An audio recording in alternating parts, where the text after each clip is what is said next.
मेरी कहानी आंसू पश्चाताप के तीसरा भाग आ चुका है दोस्तों। प्रकाश का संकेत मिलते ही कल्पना और राना कश्ती में सवार हो गए। वह उनको अपनी कश्ती में लेकर उस पार जाने लगा। इसी बीच उसकी किश्ती बीच भंवर में फंस गई। वह घबरा गए। किश्ती डगमगाने लगी और डूबने के कगार पर आ गई और दहशत से प्रकाश स्वप्न में चीखने लगा। उसकी चीख सुनकर ज्योति घबरा कर उठी और प्रकाश को अपनी बाहों में भर ली। क्या हुआ प्रकाश? कुछ नहीं। क्यों डर रहे हो? मैं स्वप्न में डर गया। डरो मत, मैं तुम्हारे साथ हूँ। ज्योति प्रकाश को अपनी बाहों में पकड़कर फिर से सो गई। धीरे धीरे रात के काले सन्नाटे को भोर का उजाला निगलने लगा। वृक्षों की टहनियाँ पर बैठे पक्षी रात की खामोशी को तोड़ने लगे। मंदिर की घंटियाँ बजने लगी। समूचे वातावरण में चहलकदमी बढ़ने लगी। नित्य की तरह प्रकाश और ज्योति भी अपने दिनचर्या में लग गए। नाश्ता करने के पश्चात प्रकाश अपने काम पर चला गया और ज्योति घर का काम निपटाकर ड्राइंग रूम में टेलीविज़न देखने लगी।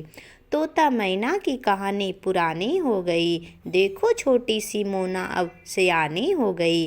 गीत गाता चहलकदमी करती मोना प्रकाश के घर में प्रवेश की। वाह मोना वाह, तुम्हारी आवाज़ तो लता जी की तरह सुरीली है।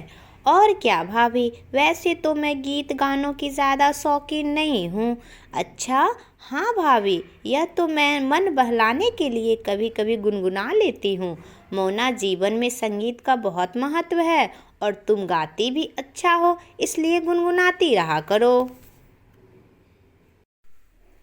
यह तो भाभी आप ठीक कह रही हैं, परंतु मुझे सैर सपाटे में ज़्यादा मज़ा आता है। हाँ, सैर का दुनिया की गालिब जिंदगानी है कहाँ, जिंदगानी है तो नौजवानी है कहाँ। अरे वाह, तुम तो बहुत अच्छा शायरी भी कर लेती हो। और क्या, लेकिन यह बताओ तुम कहाँ कहाँ का सैर कर चुकी हो? कई रमणीक, ऐतिहासिक और सोमनाथ, द्वारिका, नागेश्वर जैसे धार्मिक स्थानों का भी, इसके अलावा अजमेर, दिल्ली, लखनऊ का भूल भुलैया भी घूम चुकी हूँ। इसका मतलब तुम्हारे मन को भ्रमण करना बहुत ज़्यादा भाता है। जी, कल मैं बनारस, सागर और बौनसती घूमने गई थी। फिर वहाँ क्या देख कर आई हो? वनसती में तो कुछ खास नहीं, लेकिन बनारस सागर में जो देखी वह कभी नहीं भूल पाऊंगी। क्यों? क्योंकि वह नज़ारा मेरी आँखों ने पहली बार देखा।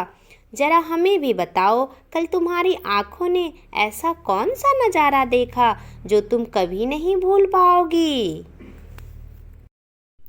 ढलती शाम के धुंधले प्रकाश में दो खूबसूरत जोड़ों को एक दूसरे के साथ प्यार से मिलते हुए देखा। अरे ये तो मामूली बात है। अक्सर एकांत और सुंदर स्थान पर प्रेमी प्रेमिकाओं का मिलन होता है, लेकिन मज़े की बात यह है कि वे प्रेमी प्रेमिका मेरे लिए अजनबी नहीं थे। क्या वे तुम्हारे परिचित थे? सिर्फ मेरे नहीं, वे आपके भी परिचित थे। ज्योति मोना को आश्चर्य से निहारते हुए बोली, यह तुम क्या कह रही हो? भाभी, मैं जो भी कह रही हूँ सत्य कह रही हूँ। अगर आप उसका नाम जानना चाहती हो तो बोलो, मैं उसका नाम भी बता सकती हूँ। तो फिर उसका नाम बताओ। हाँ, मगर एक शर्त पर बताऊंगी। हाँ, मगर एक शर्त पर बताऊंगी कि उनका नाम जानने के बाद आप कभी किसी के सामने मेरा नाम नहीं प्रकट करोगी। ठीक है, मैं कभी किसी के सामने तुम्हारा नाम प्रकट नहीं करूंगी। अब तो बोलो भी, कौन थे? कल्पना और प्रकाश भैया। मोना के मुंह से यह नाम सुनकर ज्योति को लगा जैसे किसी ने उसके सर पर हथौड़ा का जबरदस्त प्रहार किया हो। वह तिलमिला कर रह गई। नहीं, तुम झूठ बोल रही हो। यह नहीं हो सकता। तुम्हारी बातों पर मुझे विश्वास नहीं है। भाभी, मेरी बात पर यकीन करो, मैं सत्य कह रही हूँ। मेरा मन धोखा खा सकता है, लेकिन मेरी आंखें कभी धोखा नहीं खा सकती। और मैंने अपनी आँखों से देखा है। वहाँ पर वे दोनों एक दूसरे की आंखों में आंखें डालकर बातें करने में इतने मशगूल थे कि मैं उनकी सारी हरकतें देखती रही, लेकिन वह मुझे नहीं देख सके। इश्क अंधा होता है। ज्योति को लगा जैसे किसी ने उसके कानों में पिघलता हुआ शीशा डाल दिया हो। वह दर्द से तड़प उठी। बस मोना, बस, बहुत हो गया। अब इसके आगे कुछ मत बोलो वरना मेरे कान फट जाएंगे। माफ़ करना भाभी, मेरी बातें सुनकर आपके दिल को ठेस पहुंचा, लेकिन मैं नहीं चाहती कि आप जैसी खूबसूरत पत्नी को छोड़कर प्रकाश भैया एक विधवा के आगोश में समाकर अपना मान सम्मान खो दे। अगर समय रहते आपने प्रकाश भैया को नहीं रोका तो एक दिन उसके इश्क में पड़कर वह उसके बनकर रह जाएंगे। उनके दिल में आपकी जगह वह ले लेगी और आप कुछ नहीं कर पाओगी। आप समझ रही हैं? हाँ मोना, तुम ठीक कह रही हो। मुझे अब समझ आ गया। ठीक है भाभी, अब मैं चलती हूँ। पति पत्नी के प्यार भरे जीवन में वह नफ़रत की बीज डालकर अपने घर चली गई। ज्योति का मन उदास हो गया। वह ड्राइंग रूम में बैठे बैठे अपने बीते लम्हों में खो गई। प्रकाश के प्यार में मत पड़ो ज्योति। मैं तुम्हारी शादी किसी अच्छे घराने में करूँगा। तुम उसके बहकावे में मत पड़ो। पापा, प्रकाश ईमानदार और नेक इंसान है। मैं उनसे प्यार करती हूँ। वह जो भी है पर हमारे बराबरी का नहीं है। शादी हमेशा बराबरी के लोगों में की जाती है। अगर ऐसा नहीं हुआ तो लोग हमेशा यही कहेंगे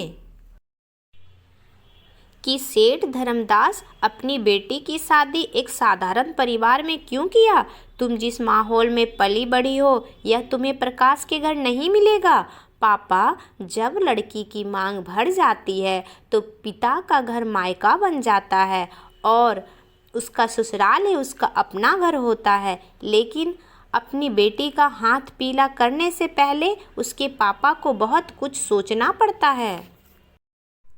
पापा, आप ठीक कह रहे हैं, पर मेरी किस्मत मेरे साथ है। आप इसे नहीं बदल सकते। बेटी, कर्म वह चाबी है जो किस्मत का दरवाज़ा खोल देता है। अभी तुम्हारे अंदर बचपना है, तुम नहीं समझोगी। प्रकाश के प्यार में तुम अंधी हो गई। तो दोस्तों, इस कहानी का भाग 4 अगले एपिसोड में आएगा। तब तक के लिए आप मेरे चैनल को सब्सक्राइब कर दीजिए और कहानी को लाइक कर दीजिए और अच्छी अच्छी कमेंट कीजिए ताकि मुझे प्रेरणा मिले और मैं आपके लिए अच्छी अच्छी कहानी ला सकूं। बाय बाय दोस्तों, धन्यवाद।